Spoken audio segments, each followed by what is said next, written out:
नमस्कार। Indian overseas Congress के chairman Sam Pitroda ने अपने एक बयान पर शुरू हुए विवाद के बाद पद से इस्तीफा दे दिया है।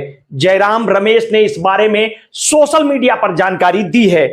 पित्रोदा के इस्तीफे को कांग्रेस अध्यक्ष ने स्वीकार कर लिया है। सैम पित्रोदा ने अंग्रेजी अखबार स्टेटमेंट्स को दिए इंटरव्यू में उत्तर भारत के लोगों की तुलना गोरों, पश्चिम में रहने वालों की तुलना अरब, पूर्व में रहने वालों लोगों की तुलना चाइनीज और दक्षिण भारत में रहने वालों की तुलना अफ्रीकियों से की है।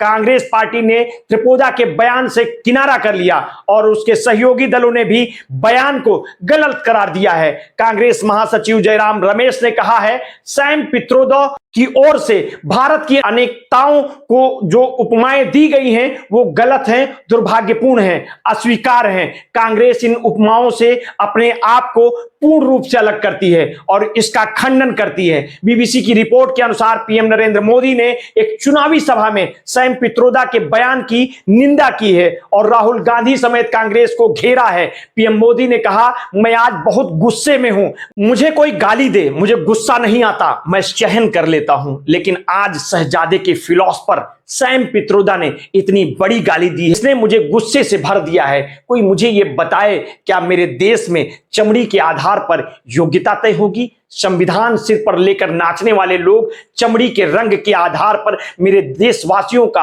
अपमान कर। पीएम मोदी ने राष्ट्रपति द्रौपदी मुर्मू का भी जिक्र किया और कांग्रेस पर निशाना साधा। पीएम मोदी बोले, मैं बहुत सोच रहा था कि द्रौपदी मुर्मू जी, जिनकी बहुत ही प्रतिष्ठा है, आदिवासी समाज की बेटी हैं, उनको हम राष्ट्रपति बना रहे हैं, तो कांग्रेस उनको हराने के लिए इतनी मेहनत क्यों कर रही है? कांग्रेस आदिवासियों को नाराज क्यों कर रही है? मैं सोचता रहा पर मुझे समझ नहीं आया। मुझे लगता है कि ये शहजादे का दिमाग थोड़ा ऐसा है, ये मुर्मू जी का विरोध कर रहे हैं। सैम पित्रोदा की ओर से इशारा करते हुए पीएम मोदी ने कहा, मुझे आज पता चला कि कांग्रेस पार्टी द्रौपदी मुर्मू जी को आदिवासी बेटी होने के नाते उन्हें हराने के लिए मैदान में थे। वो बोले, आज मुझे पता चला कि अमेरिका में शहजादे के एक अंकल रहते हैं। ये शहजादे के अंकल उनके फिलॉसफर गाइड हैं। जैसे क्रिकेट में आज थर्ड अंपायर होते हैं, ठीक वैसे ही शहजादे थर्ड अंपायर से कंफ्यूज होने पर सलाह लेते हैं। पीएम मोदी कहते हैं, इन अंकल ने बड़ा रहस्य खोला है। उसने कहा कि जिनकी चमड़ी का रंग काला होता है, ये सब अफ्रीका के हैं। मेरे देश के लोगों को चमड़ी के आधार पर इतनी बड़ी गाली दे दी है।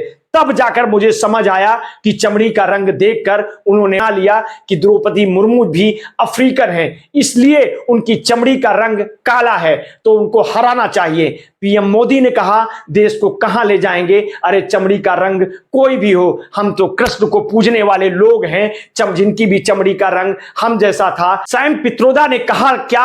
अंग्रेजी अखबार द स्टेटमेंट्स को दिए इंटरव्यू में सैम पित्रोदा ने कहा, हम भारत जैसे विविधता से भरे देश को एकजुट रख सकते हैं, जहां पूर्व में रहने वाले लोग चाइनीज जैसे दिखते हैं, पश्चिम में रहने वाले लोग अरब जैसे दिखते हैं, उत्तर में रहने वाले मेरे ख्याल से गोरे लोगों की तरह दिखते हैं, वहीं दक्षिण में रहने वाले लोग अफ्रीकी जैसे लगते हैं। इससे फर्क नहीं पड़ता, हम सब भाई बहन हैं। पित्रोदा ने कहा कि भारत में अलग अलग क्षेत्र के लोगों की रीत रिवाज, खान पीन, धर्म, भाषा अलग अलग है, लेकिन वे सभी एक दूसरे का सम्मान करते हैं। पित्रोदा ने कहा, आज आइडिया ऑफ इंडिया को लेकर देश वाकई बटा हुआ है। ये ऐसा नहीं है कि कौन सही और कौन गलत है, लेकिन सवाल यह है कि आपकी मान्यता क्या है। दोनों तरफ स्थितियां काफी कठिन है। सैम पित्रोदा बोले, एक पक्ष का मानना है कि हमें हिंदू राष्ट्र चाहिए। मेरी नजर में उस सब का पक्ष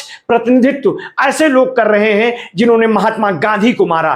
यह सही है या गलत, हम इस बारे में बहस नहीं कर सकते। उनका विचार है कि भारत हिंदुओं का देश है, जहां दूसरों के लिए कोई जगह नहीं है, खास तौर पर मुसलमानों के लिए। देश में 20 करोड़ मुसलमान हैं, आप उन्हें नजरअंदाज नहीं कर सकते। ये पक्ष राम मंदिर, इतिहास, धरोहर, हनुमान, बजरंग दल और इस तरह के सभी मुद्दों के इर्द गिर्द रहता है। मैं उनके विचारों का सम्मान करता हूं। उन्होंने कहा, दूसरा पक्ष यह है कि हमारे देश की नींव रखने वालों ने ब्रिटिश राज से संघर्ष किया। यह लड़ाई हिंदू राष्ट्र के लिए नहीं बल्कि एक धर्मनिरपेक्ष राष्ट्र के लिए थी। पाकिस्तान ने धर्म को चुना और देखिए उसका हश्र क्या हुआ। वो बोले, हम दुनिया भर में लोकतंत्र का चमकता हुआ उदाहरण हैं। 70 साल तक देश में लागू खुशहाल माहौल में रहे हम सब भाई बहन हैं। हम सब अलग अलग संस्कृति, भाषा, भोजन सबका सम्मान करते हैं। ये वो भारत है जिसे मैं मानता हूं एक ऐसा भारत जिसके मूल में लोकतंत्र, आजादी, बंधुता है। असम के सीएम हेमंत बिश्वा शर्मा ने सैम पित्रोदा के बयान पर भी प्रतिक्रिया देते हुए लिखा, सैम भाई, मैं उत्तर पूर्वी से हूं और मैं एक भारतीय की तरह दिखता हूं। हम विविधता वाले देश हैं, हम अलग दिख सकते हैं लेकिन हम सब एक हैं। हमारे देश के बारे में थोड़ा तो समझ लो। सैम इंडियन ओवरसीज कांग्रेस के अध्यक्ष हैं। राहुल गांधी जब विदेश दौरे पर जाते हैं तो सैम उनके साथ अक्सर नजर आते हैं। कुछ दिन पहले ही अप्रैल 2024 में संपत्ति बंटवारे पर सैम पित्रोदा के दिए बयान पर पीएम मोदी समेत बीजेपी आक्रामक रही थी। मई 2019 में पित्रोदा ने